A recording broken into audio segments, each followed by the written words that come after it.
Ambassador Lucas Hayes stood at the edge of the great council chamber, watching alien beings debate matters that would affect billions of lives. The massive room stretched out before him like a crystal cathedral, its walls made of some material that seemed to bend light itself. 12 different species sat in floating chairs arranged in a perfect circle, each one representing thousands of worlds across the galaxy. Lucas felt small in this place. He always did. The other ambassadors towered over him or floated in gas, clouds, or glowed with inner light that hurt to look at directly. They spoke in languages that required special machines to translate, discussing trade routes and resource allocation with the cold precision of computers. At the center of the circle sat Commander Veltar of the Zenthari. The silicon-based being looked like a walking crystal sculpture, its body catching and reflecting the chamber's strange light. When it spoke, its voice came through the translation device as a series of musical chimes that somehow conveyed complete disdain. "The human representative wishes to address the council again," Veltar announced, the chimes taking on a mocking tone. "Perhaps they have finally learned to control their emotional outbursts." Several other council members made sounds that the translator interpreted as laughter. Lucas had heard it all before. Humans were too emotional, too primitive, too attached to concepts like family and love that more advanced species had long since abandoned as inefficient. "Thank you, Commander," Lucas said, stepping forward into the circle's center. The floor beneath him was transparent, showing the sprawling city of Zenthari Prime far below. Millions of crystal beings moved through geometric streets with perfect order, no chaos or unpredictability to be seen anywhere. "Earth's colonies require expanded trade access," Lucas began, reading from his prepared statement. "Our agricultural worlds can provide food supplies to 17 systems currently experiencing shortages. We also offer mineral resources from our asteroid mining operations." "Agricultural worlds," repeated Keshful of the cybernetic Cesare, its mechanical voice buzzing with what might have been amusement. "The humans still dig in dirt like their ancestors. How charmingly primitive." The gaseous being representing the Nephilim pulsed a sickly yellow color. Through the translator, its voice sounded like wind through a tunnel. "Their emotional attachment to their offspring creates inefficient resource allocation. They waste energy on concepts like love and protection that serve no logical purpose." Lucas felt his jaw tighten, but kept his voice steady.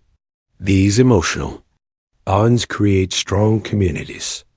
Our colonies have lower crime rates and higher productivity than many galactic average statistics suggest, because they are too simple to develop complex problems," Veltar chimed dismissively.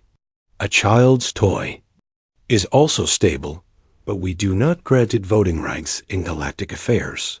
More sounds of alien laughter filled the chamber. Lucas gripped his datapad tighter, knowing that everything he said would be twisted into proof of human inadequacy. The Galactic Council had accepted humans as members 50 years ago, but only in the lowest tier. They could trade with other species and establish small colonies, but they had no real voice in galactic affairs. The truth was that humans were newcomers to space. While other species had been traveling between stars for thousands of years, humans had only developed faster than light.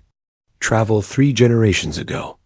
Their ships were slower, their weapons weaker, their technology decades behind even the most backward council member. But that wasn't what really bothered the other species. Lucas had figured that out during his first year as Earth's representative. The problem wasn't human technology or intelligence. The problem was that humans refused to abandon their emotions, their families, their messy and chaotic way of life. Every other species in the council had reached the stars by becoming more logical, more efficient, more coldly rational.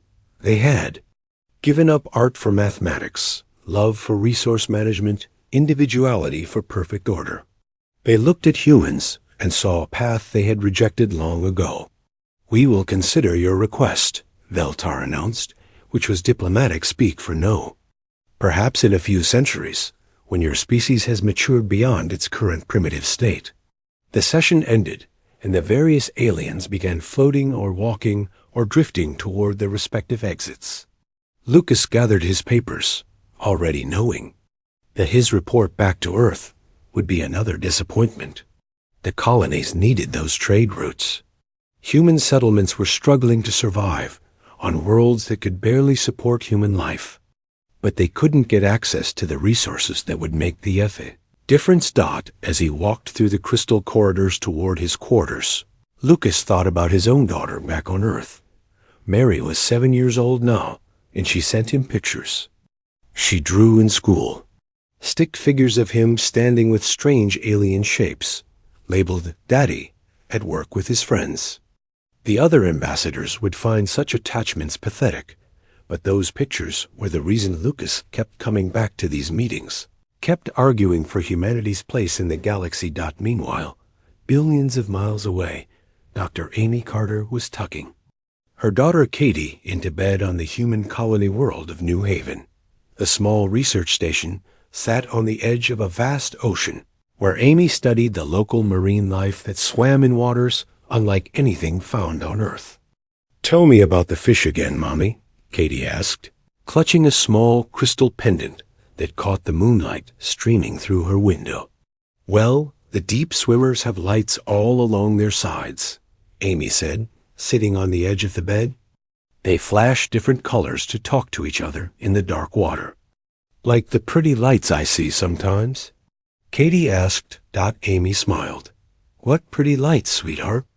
"The ones that dance around the edges of things. Especially around you in Daddy's pictures. Children had such active imaginations." Amy kissed Katie's forehead and turned off the light. "Sleep tight, baby. Tomorrow we'll go see the tide pools." New Haven was a typical human colony. Small, focused on research and farming, home to fewer than 10,000 people who all knew each other's names. The buildings were simple and functional, nothing like the crystal spires of Zenthari Prime or the floating cities of the Nephilim homeworld. But as Amy checked the station's security systems before going to bed herself, she felt something that the galaxy's more advanced species had forgotten. She felt peace. Not the cold order of perfect logic, but the warm satisfaction of a life built around people she loved. The galaxy's great civilizations looked down on such simple pleasures, considering them weaknesses that held humanity back from true advancement. They had no idea that they were about to discover just how wrong they were in the depths of space, in places where even the most advanced sensors couldn't detect anything unusual. Something ancient was stirring. Something that had been watching the galaxy's newest members with great interest, noting their unusual emotional bonds and the way their children's minds worked. The Galactic Council considered humans primitive, barely worth their attention.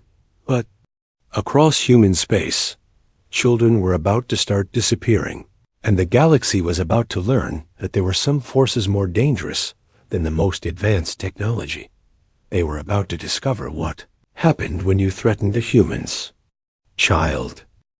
The first sign of trouble came on a Tuesday morning when Dr. Amy Carter walked into her daughter's bedroom and found it empty.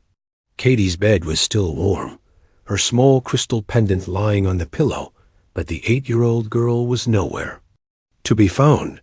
Amy ran through the research station calling Katie's name. She checked every room, every closet, every possible hiding spot. The other researchers joined the search, spreading out across the small colony. They looked in the tide pools where Katie loved to play, in the equipment sheds, even in the dangerous areas near the ocean cliffs. But Katie was simply gone. The security recordings made no sense. They showed Katie walking out of her bedroom at 3 in the morning, moving down the hallway with strange, jerky movements like a puppet on strings. Then she walked through the main door of the station and kept walking toward the forest. The cameras outside showed her taking a few more steps, and then she vanished. Not like she hid behind a tree or ran out of camera range. She was there one moment, and the next moment she wasn't. "The sensors don't show anything," said Pete Collins, the station's security chief. He was staring at his computer screen with a confused expression. No heat signature, no movement, nothing. It's like she just stopped existing. Amy felt her world falling apart. She was a scientist, trained to look for logical explanations, but nothing about this made sense. People didn't just disappear into thin air.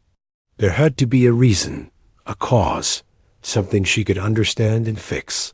But as the days passed, more reports came in from other human colonies. On Earth's moon base, 10-year-old Jake Morrison vanished from his family's secure apartment. The boy's father was a military officer, and the living quarters were protected by multiple security systems. None of them showed how Jake got out.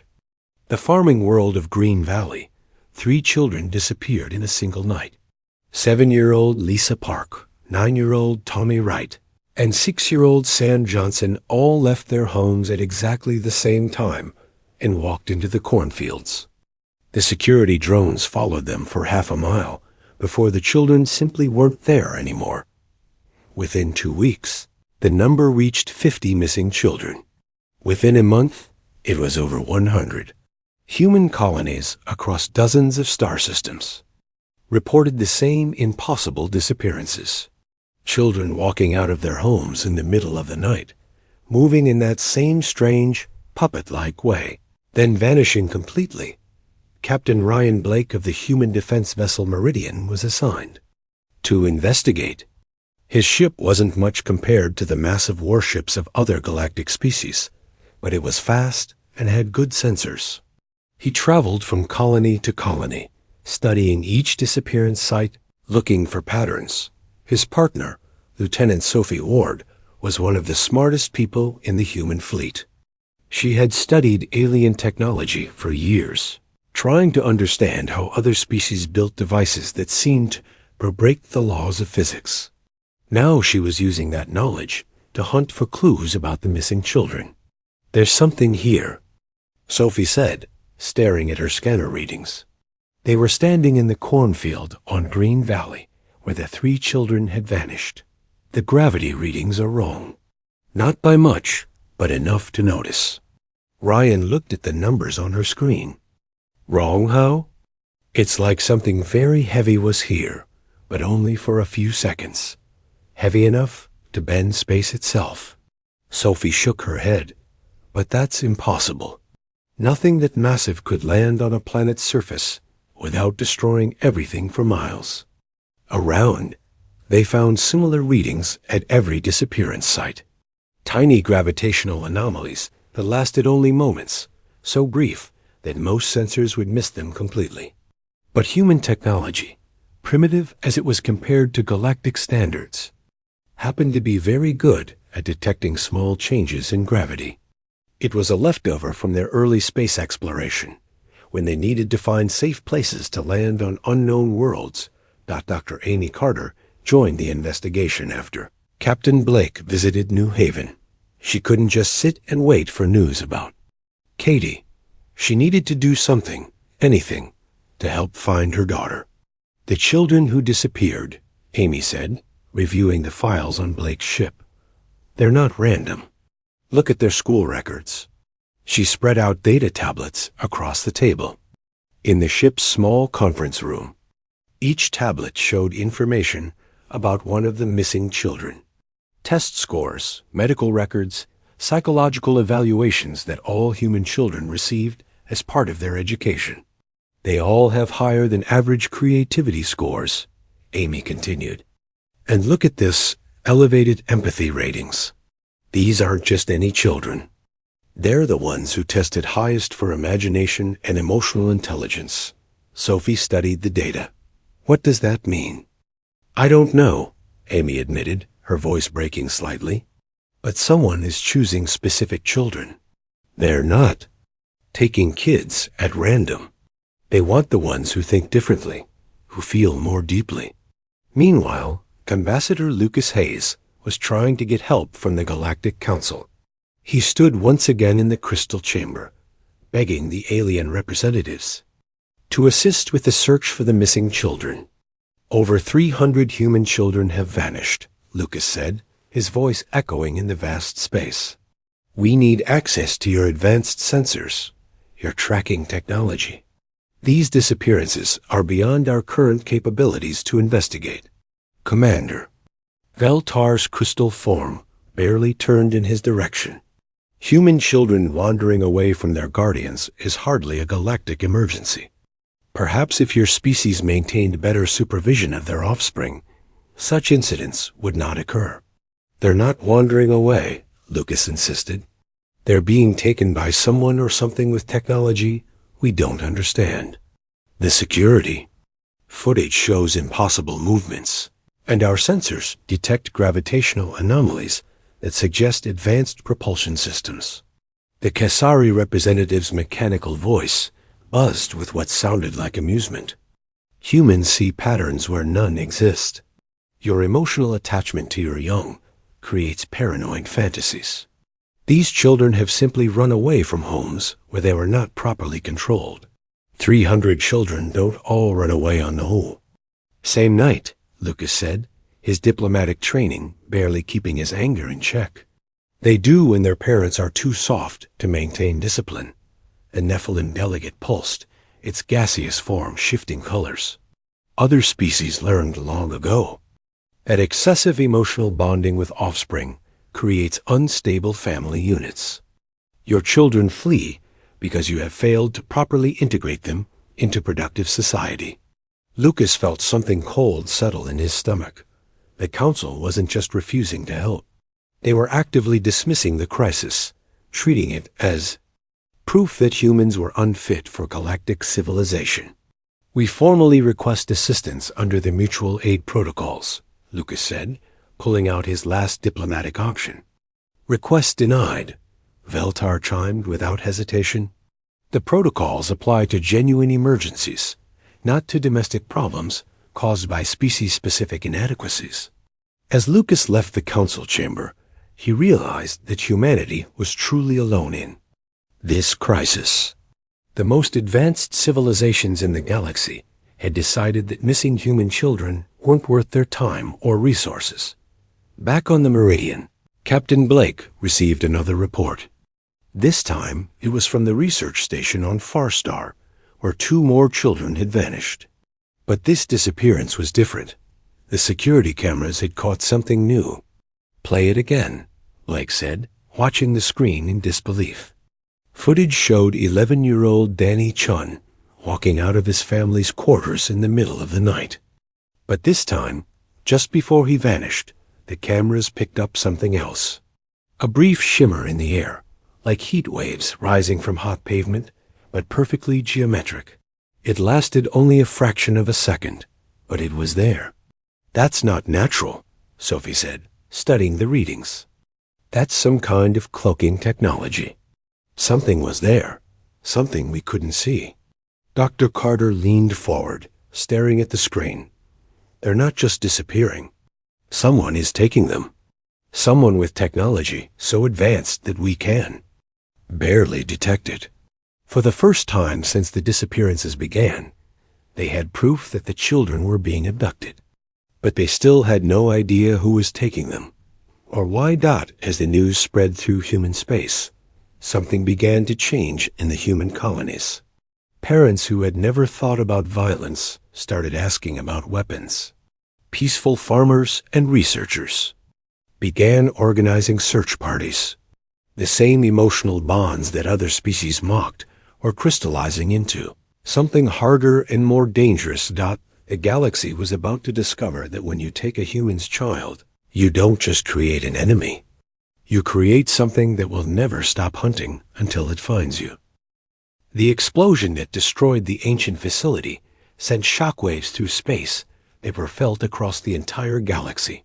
For 3 days, faster-than-light communication was impossible. Ships traveling between star systems found themselves suddenly unable to navigate. The very fabric of space seemed to tremble from what the humans had done. When the disruption finally ended, the galaxy discovered that everything had changed. Admiral Jonathan Kane stood in the command center on Earth, reading reports that seemed impossible to believe. The dimensional explosion had revealed hidden structures throughout galactic space. Ancient facilities that had been operating in secret for thousands of years were now visible to every sensor array in the galaxy.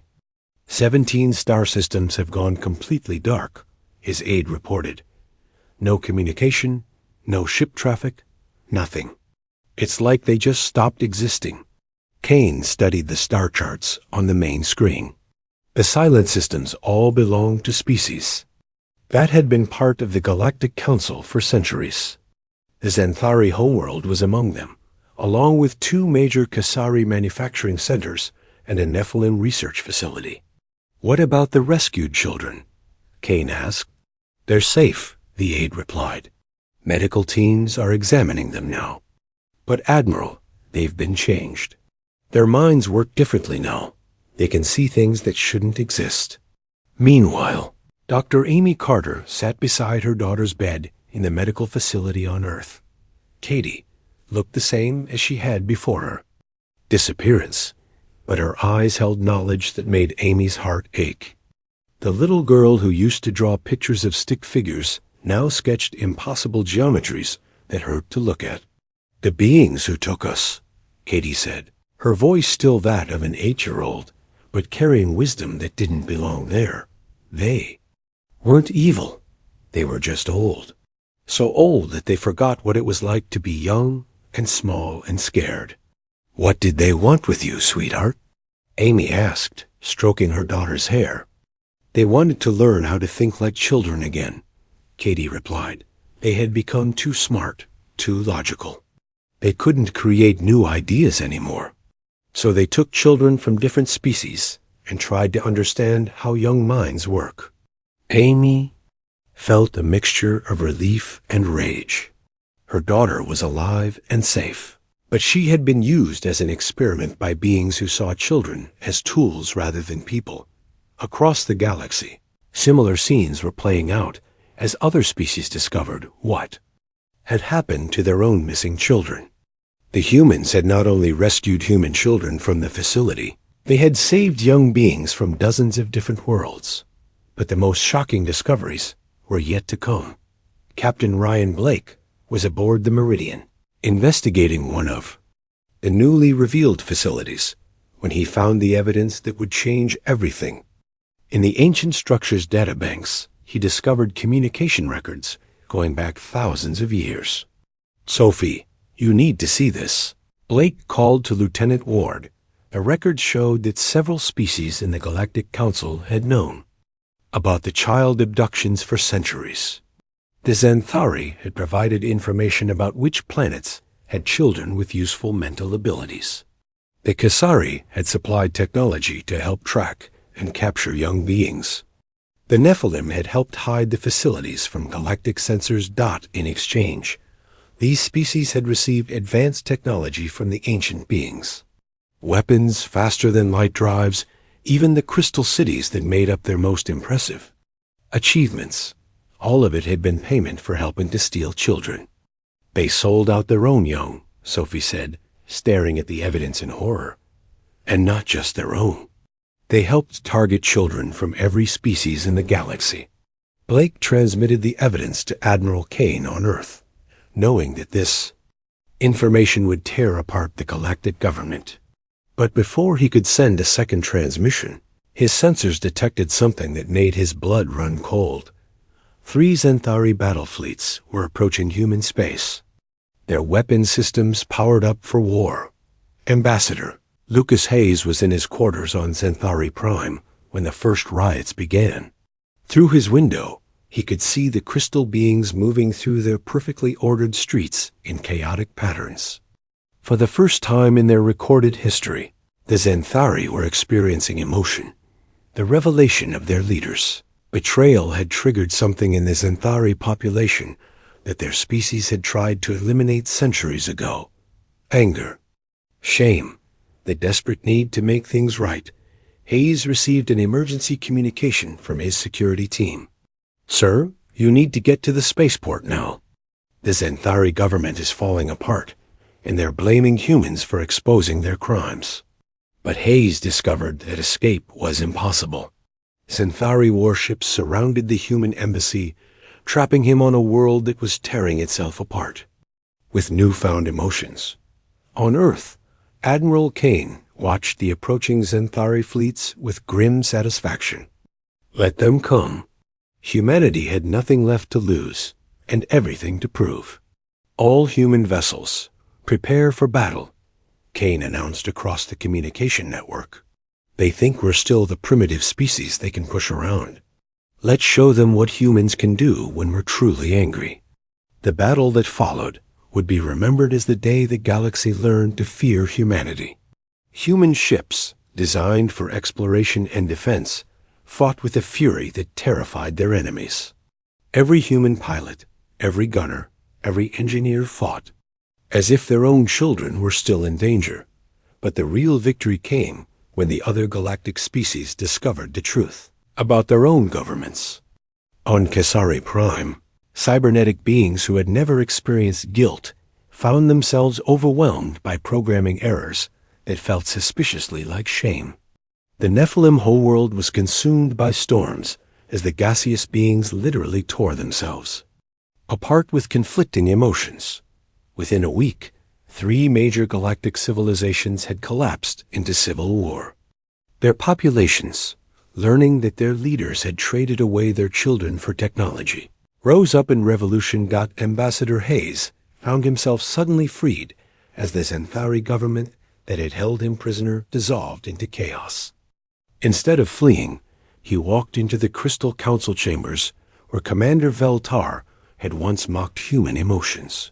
You are right about one thing, Hayes told the former Xanthari leader, who now sat alone among the ruins of his crystal throne. Emotions are dangerous, but not in the way you thought. Veltar's crystalline form had changed, showing cracks and imperfections that reflected his people's newfound capacity for shame. We believed logic was superior to feeling. We were wrong. Yes, you were, Hayes replied. And now your people are learning what it means to feel guilt, what it means to realize you've done something unforgivable. Back on Earth, Dr. Carter walked with Katie through the gardens behind their new home.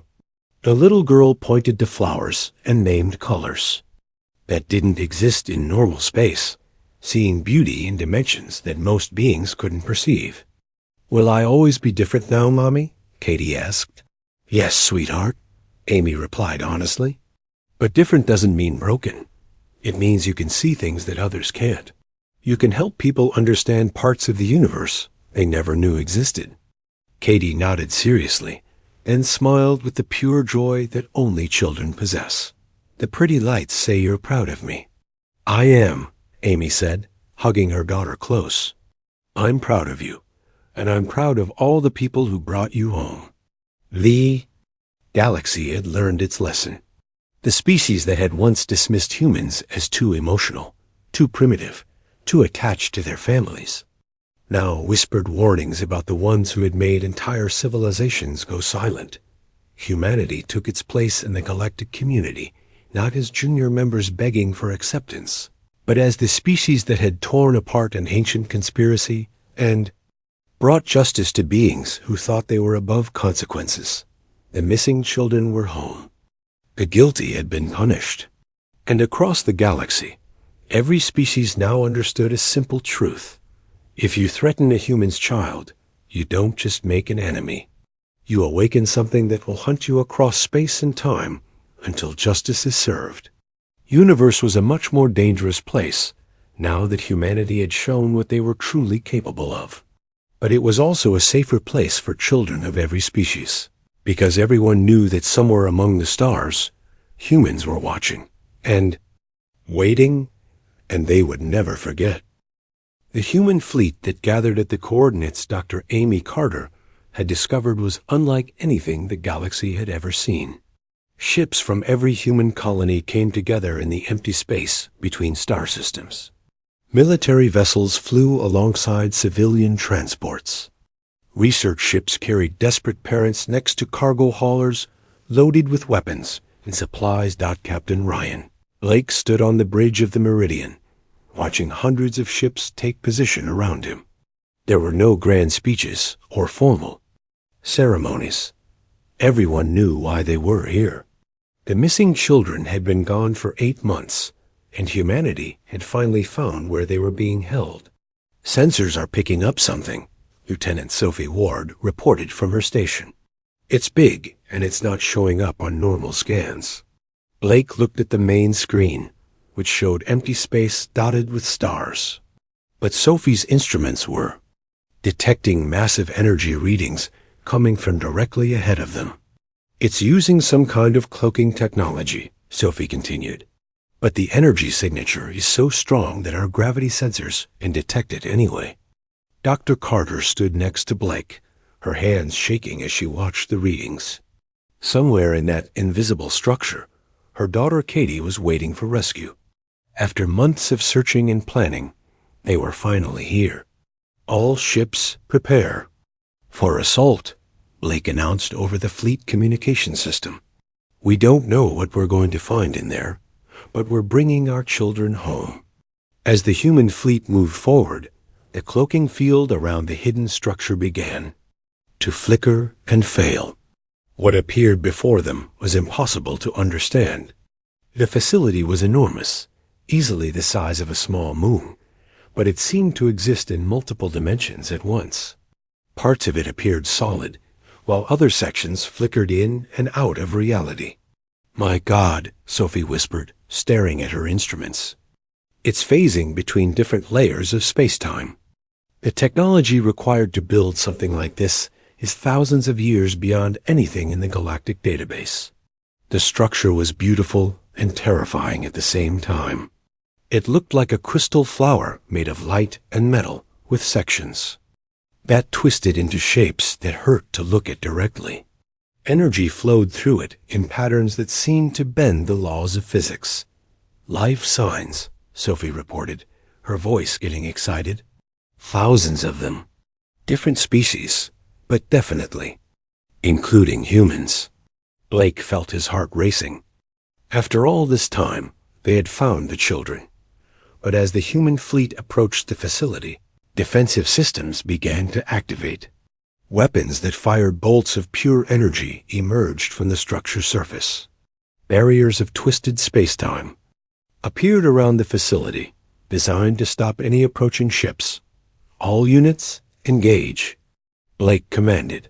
The battle that followed was unlike anything in recorded galactic history. Human ships, designed for simple patrol duties and cargo transport, fought against weapons technology that could bend reality itself. But the humans had something their enemies hadn't expected. They fought with the fury of parents trying to save their children. Dr. Carter watched from the Meridian's bridge as human fighters dove through impossible energy fields, their pilots accepting certain death to clear the way for the larger ships.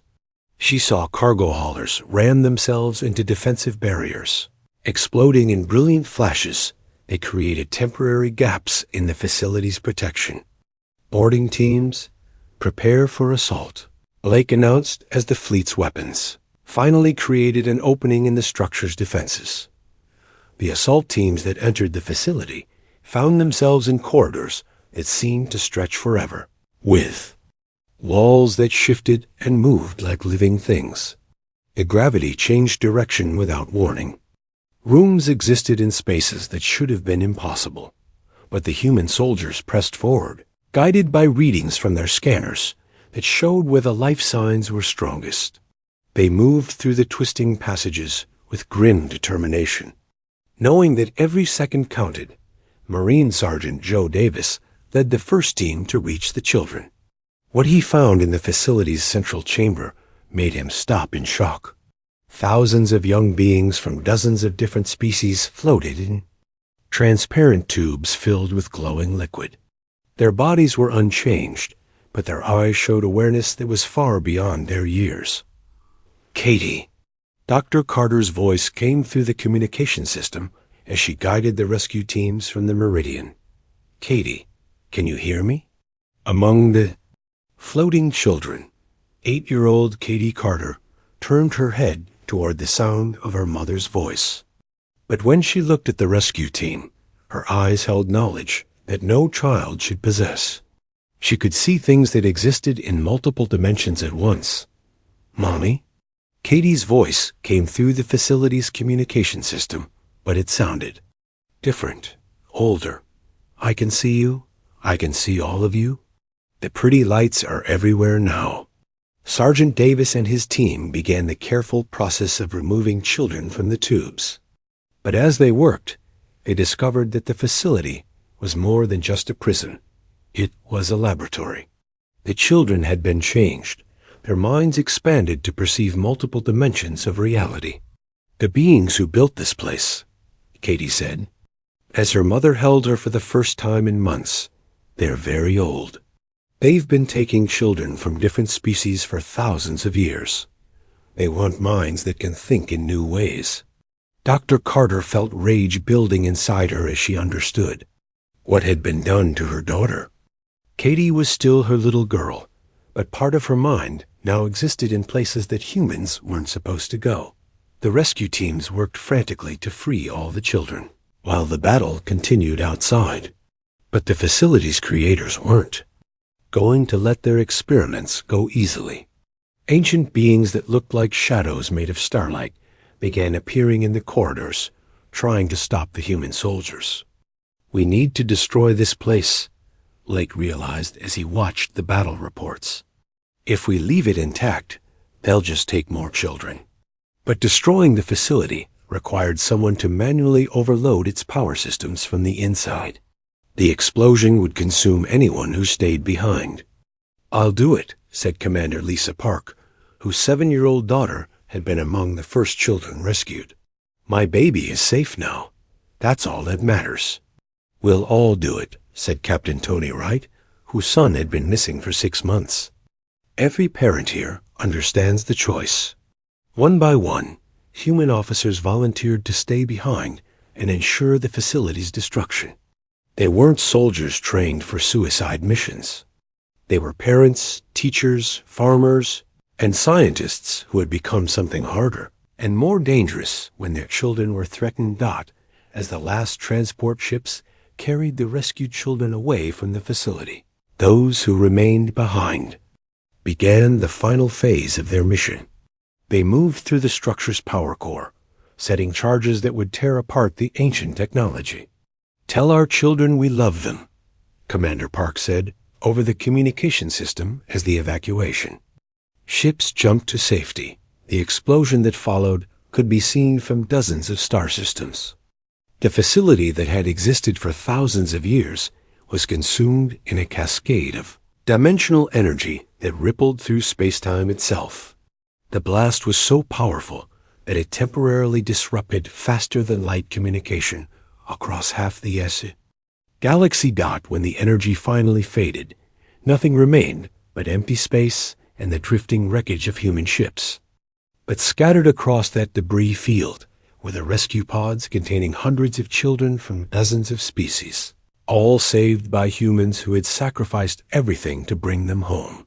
The facility was gone, but its destruction had consequences that reached far beyond the battle. The dimensional explosion had created ripples in space-time that revealed other hidden structures throughout the galaxy. Ancient facilities that had been operating in secret for millennia were suddenly visible to every sensor in galactic space.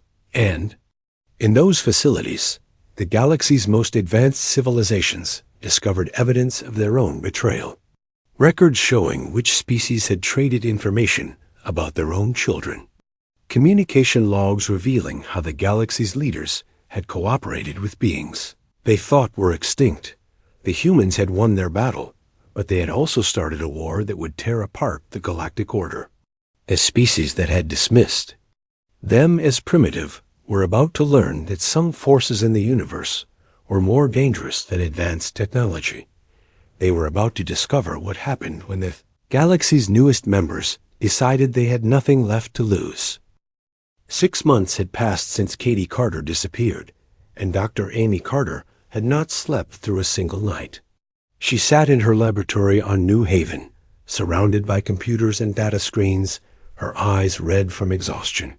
Every spare moment was spent analyzing the disappearances, looking for patterns that might lead her to her daughter. The research station felt empty without Katie's laughter. Amy's colleagues tried to convince her to eat regular meals and get some rest, but she couldn't stop working. Somewhere out there, her little girl was calling for her mother, and Amy would not give up until she found her. Across human space, the same scene was playing out in thousands of homes. Parents who had lost children worked day and night, following every lead, chasing every possibility. The normally quiet human colonies buzzed with activity as desperate families shared information and coordinated search efforts. Captain Ryan Blake had been investigating disappearances for half a year, and his ship, the Meridian, had become a mobile command center for the search. His crew worked around the clock, following energy readings and gravitational anomalies across dozens of star systems. The ship's corridors were covered with maps and photographs of missing children, turning the military vessel into a shrine of hope and determination. Lieutenant Sophie Ward had discovered something new about the energy signatures they were tracking. The readings weren't random. They followed specific patterns that reminded her of something she had studied years ago. "Look at this," Sophie said, showing Blake a three-dimensional map of the energy traces. They were in the ship's main computer room, surrounded by humming machines and blinking lights. The signatures don't just appear and disappear. They form a network. Blake studied the map, seeing lines of energy connecting different disappearance sites. "It looks like a transportation system." "That's exactly what it is," Sophie said, her voice getting excited. "Someone built a network of dimensional gateways. They can move instantly between any 2 points in the network." The technology was far beyond anything humans had ever seen. Even the most advanced galactic civilizations used faster than light drives that took days or weeks to travel between star systems. This network allowed instant movement across thousands of light years. Meanwhile, on the orbital station Frontier 7, maintenance worker Pete Collins was going through his daughter Sarah's belongings for the 100th time. She had been missing for 4 months, and Pete refused to pack away her things. He sat on her bed, holding the small crystal pendant she used to wear around her neck. Sarah had loved that pendant. She said it made her feel safe and helped her sleep. Pete had bought it for her birthday from a trader who claimed it came from an ancient asteroid field. Now he wondered if the crystal had anything to do with her disappearance. Pete called other parents whose children had vanished, asking about jewelry and personal items.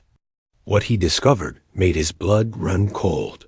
Almost every missing child had owned a small crystal pendant or bracelet, all purchased from different traders, but all looking remarkably similar.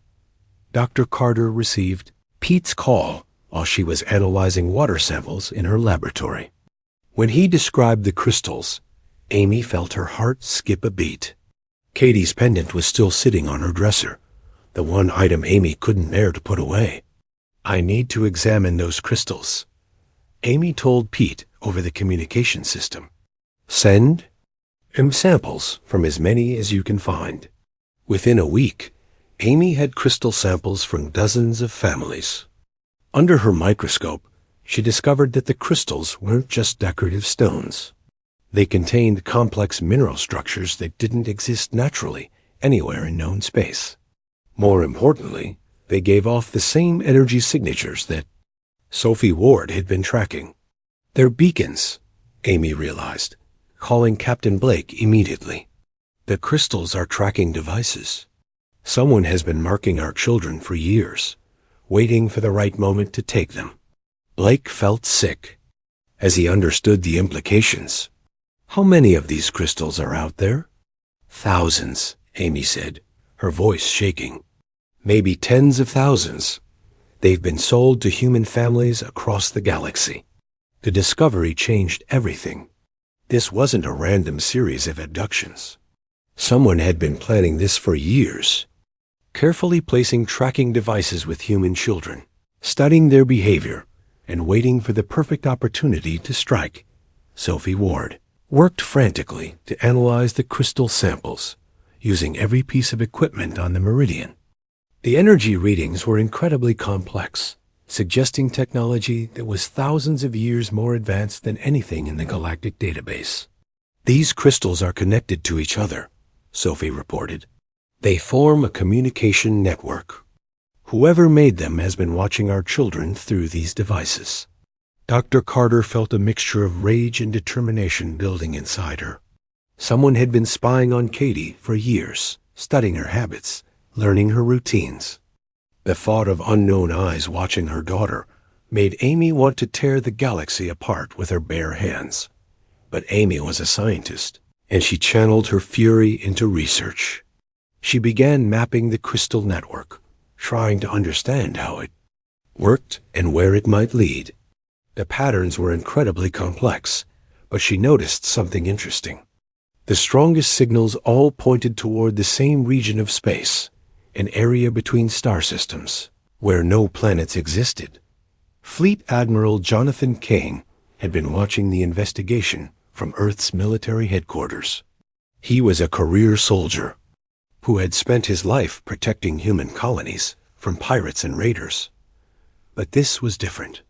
This was an attack on human children, and Kane felt a cold anger building in his chest. Without waiting for official orders, Kane began quietly mobilizing human military forces. Ships that had been patrolling trade routes were reassigned to investigate the disappearances. Marine units were put on standby. Weapons that had been designed for defending colonies were loaded onto transport ships. Kane knew that if the Galactic Council discovered his preparations, they would probably expel humanity from the galactic community. But he didn't care. Someone had declared war on human families, and Kane intended to respond with every weapon at his disposal. The Admiral sent a coded message to Captain Blake. "Find them. We'll handle the rest." Meanwhile, Ambassador Lucas Hayes was discovering just how alone humanity really was. His latest request for assistance had been rejected by the Galactic Council without even a formal hearing. Commander Veltar had dismissed him with a single chimed message. Human domestic issues are not Council business. But Hayes noticed something troubling in the Council's behavior. Several species that had previously been neutral toward humans were now actively hostile. Trade agreements were being canceled. Diplomatic meetings were being postponed indefinitely. It was as if someone had convinced the Council that humans were dangerous.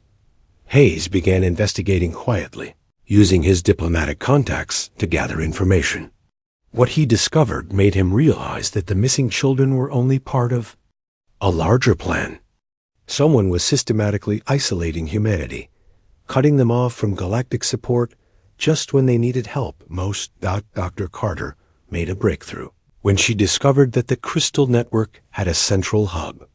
All the signals pointed toward a specific location in the void between star systems, a place where space itself seemed to bend in impossible ways. "That's where they are," Amy told Captain Blake over the communication system. "All the children, all the answers, they're at the center of the network." Blake looked at the coordinates Amy had sent him.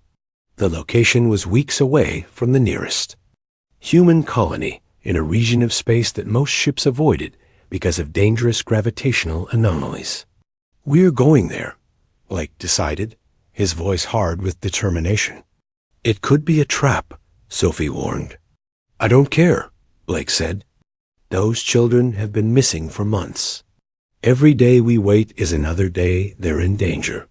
As the Meridian prepared for its journey into the unknown, similar conversations were happening across human space. Parents, soldiers, scientists, and ordinary citizens were all reaching the same conclusion. The time for investigation was over. The time for action had come. The galaxy's advanced civilizations had dismissed humans as too emotional, too primitive, too attached to their families. But as human ships began moving toward the coordinates Dr. Carter had discovered, something was awakening in humanity that the galaxy had never seen before. They were about to learn what happened when you took a human's child and refused to give them back.